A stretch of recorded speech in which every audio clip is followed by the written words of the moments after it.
Right, Banyana Banyana's WAFCON defence has quickly become a test of nerve, identity and tournament intelligence after an opening defeat to Tanzania and that late fight back against Côte.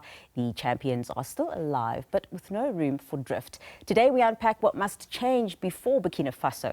And of course that one is on Tuesday evening. What the comeback tells us about this group and whether South Africa can still turn pressure into momentum. For more on this, we are joined in studio by football analyst Tholakele Mnganga. Tholakele, very good afternoon to you. Welcome back to Week Ahead. It's great having you here. It's always a pleasure to see you. Thank you so much. It's good to have you here. So, of course, we're 2 games in now. Banyana lost the first game against Tanzania. It was 2-1. Yep. And then they had a 2-2 draw against Côte. They faced Burkina Faso on Tuesday evening.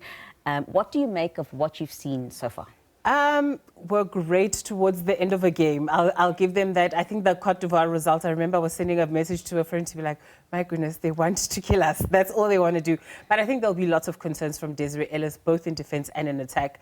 You have to decide who's your number 1 goalkeeper. We've seen Andile Dlamini make mistake. We've seen Cullen Swart make mistake. Are you going to go for your 3rd choice goalkeeper? So I think once you've settled on who your goalkeeper is, it gives the rest of the defense just some relief to figure out where they're going to go with that. But Banyana Banyana, no, she's done really, really well with this team. But also they haven't kept a clean sheet, which is always going to be a concern, because if you guys are constantly forced to defend and you're not creating enough chances in attack, there's cause for concern in terms of what you guys can truly achieve on the pitch. In the middle of the park and in attack, we're really not creating chances. The minute there's changes within the team, it just looks like it's a bunch of strangers playing together. It's not cohesive. The substitutions don't really have quite the impact that we were hoping that they would have, and especially for the experienced players that have been brought into the team. So there will be concerns in terms of the attack, in terms of how the forwards are interacting. Thembi Kgatlana, she still performs well, but I think she's just a little bit off the pace, which we can kind of see, which is, I think really with this team, they've been carrying this team for the past 10, 12 years. Eventually, they were all kind of going to hit a wall and we're going to say who's coming into the team. But I don't know if there's enough youngsters being brought in at the same time to kind of give us an X-factor response. And now we're sitting here kind of hoping for another result to go in our favor and for us kind of taking it down to the 3rd game. When you speak about not enough youngsters being brought in, that's actually one of my questions to you. Going into the game against Burkina Faso, what do you think is the best in terms of the players that we're choosing? Should we be leaning on more towards the younger players or more the experienced players, or do you think a balance of the two is what works for Banyana? It's going to be difficult because ultimately you kind of want players that play without the pressure. And those are the youngsters, because they're like, hey, it's my first big game. But it's also an important game. If the result doesn't go their way, their confidence is knocked. If within the first 20 minutes they're conceding, all of these matters are creeping into their head where they can't really start to focus on what they have to do, because they're constantly thinking, oh my goodness, if I lose the ball, if we concede again, these are issues that are going to crop up for them. So you kind of need the spine to be the experienced players, because they've been here, they've done it before. But also those experienced players, they're going to need to pump themselves up. I don't know where they're going to get that next level, but they really need to. When you think about the fact that the title is on the line, but also World Cup qualification, no one wants to sit here this time next year and saying, oh, I should be there. I should be one of the African teams that are doing really well. So those X-factor players are going to, especially the experienced players, they're going to have to sit with the youngsters that are being brought into the team and say, I know it's a scary moment, but it boils down to this final 90 minutes. Our future and the rebuild of this team will depend on what they do in that game. Definitely. You also spoke to the second game against Côte, and you said that they played. I still can't get over it. Towards the end of the game. Yes.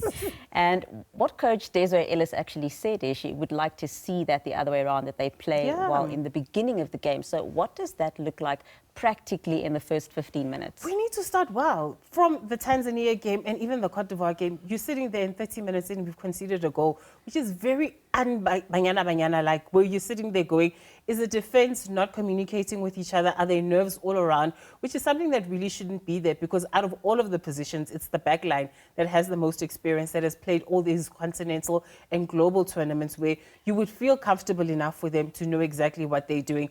And in the experienced goalkeepers like Helen Swat and Andile Dlamini, you're kind of just sitting there going, are you guys also having nerves as well? Because I always feel like if the goalkeeper's nervous, it transmits to the rest of the team because they're the last line of defense. And if all of a sudden they have handling errors, they have kicking errors, it's uncharacteristic of them, and then the rest of the team are starting all of a sudden to make mistakes. So I think from there, if they can shore it up in defense, pass the ball around if you have to. We don't have to be trying to get 20 shots in within the first 5 minutes. Everybody just play their natural game, pass the ball back and forward, let everybody just calm down. And once that's done, then you can start building enough momentum where you're attacking. I want to piggyback off you saying it's un-Banyana-like. The last time that we spoke, you said this is unlike Banyana as well. So maybe it is like Banyana. What do you? No. What do you think is going wrong? Maybe not necessarily going wrong, but what maybe has changed? What is different for them to be doing things that they don't ordinarily do, and the things that they are doing that they don't ordinarily do aren't in their benefit? I think maybe we've gotten comfortable. For a long time, it's always been us in Nigeria on the continent that are kind of setting the trend. But we've seen in the likes of Cape Verde, Egypt are investing in their women's programs. We've got Morocco that are investing in their women's program, where because they can watch the South African league and see the South African players, they're like, okay, this is how we can attack, this is how we can defend against them. For us, because we don't know what they're doing in their respective leagues, we're just like, let's focus on our game. And that's good on one hand, but you need to know who the opposition X-factor players are, who the opposition threats are. And we've got into a situation where we're constantly relying on the tried and tested, but now that the tried and tested are 34, 35 and kind of aging away from playing at the highest level, who's coming next? Because if, let's say, we do pull it off and do qualify for the FIFA World Cup, are we still expecting the likes of Refilwe Jane, the likes of Thembi Kgatlana to be the ones that are really pushing this team forward? Or do we have enough within the ranks to say, you guys are the next generation, you're the ones that are going to have to rebuild this team? And I think that will be the biggest fear coming out of that game against Burkina Faso. If Banyana Banyana fail to progress to the next round, the rebuild is going to have to be drastic because it's not going to be 1 or 2 players that are going to retire. It's probably going to be 6 or 7, 8. Where are you fetching the replacements? Where are the quality players coming from?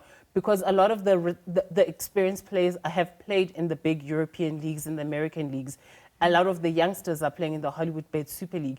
And until they get recruited and go to the other bigger teams, there's going to be that experience that's missing, and also the know-how that comes with playing in a league where you're mixing with different kinds of players who are teaching you to think a way that maybe the South African football way has a limited sphere.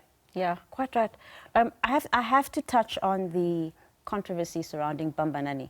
Yes. We saw the live that she was on social media and the commentary that was made, which she has since apologized for. So I don't really want to harp on that. I mention it to say, where do you draw the line between player engagement and fans, and not necessarily player engagement and fans, but at what point do we say that what the fan is saying is genuine positive criticism, constructive criticism, versus just online bullying and being a keyboard warrior? Which results in, perhaps a reaction that we saw, which should not happen. She's a professional. But at what point do we draw that line? Hugo Bruch at his farewell press conference on Friday had said, social media will build you up to tear you down. And that's exactly what Bambanani's dealt with, and especially this Banyana Banyana team, where when Bafana weren't doing well, we were turning to them to say, they're the superstars, they're the ones that we should focus on. They have a little bit of a blip in form. All of a sudden, we're saying, you need to retire, you need to get out of the team, this person needs to go. If you're a player and already you guys are dealing with confidence issues, to be going onto your social media, everybody's telling you that you're playing horribly. You try to do a live where you just say to guys, hey guys, the camp is good. We're just trying to kind of tell you guys to please back us. But every second message is someone constantly making fun of the team, telling the team that they're horrible, you guys want to lose.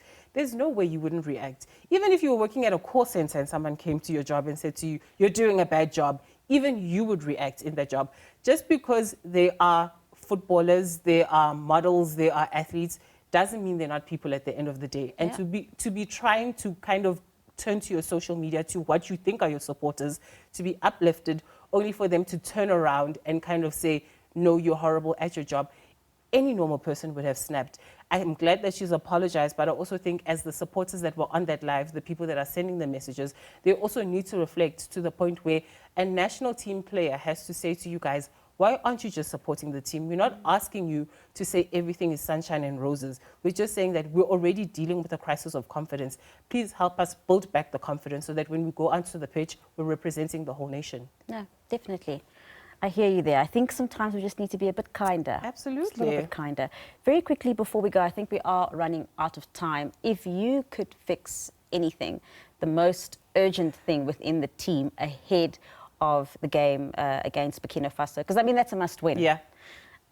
What would it be? I think decide who your goalkeeper is. Andile Dlamine's been there, done it before. She was also part of that successful Banyana Banyana team.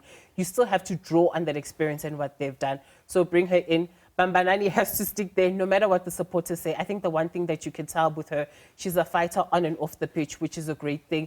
You bring in Lona Temba Mhlongo. I know she's not as experienced, but try it that way. You bring in Donnelly into the team. You bring Ludwig into the team. You bring an attacking force that just brings something different that we haven't seen before. I know it is a big risk, especially with everything on the line within that 90 minutes. But now is the time to take the risk because the tried and tested hasn't worked so far. So let's try something different. Definitely. Thank you so much. As I said, it's always great having you here with us. Unfortunately, we have run out of time. That is football analyst Tholakele Mnganga.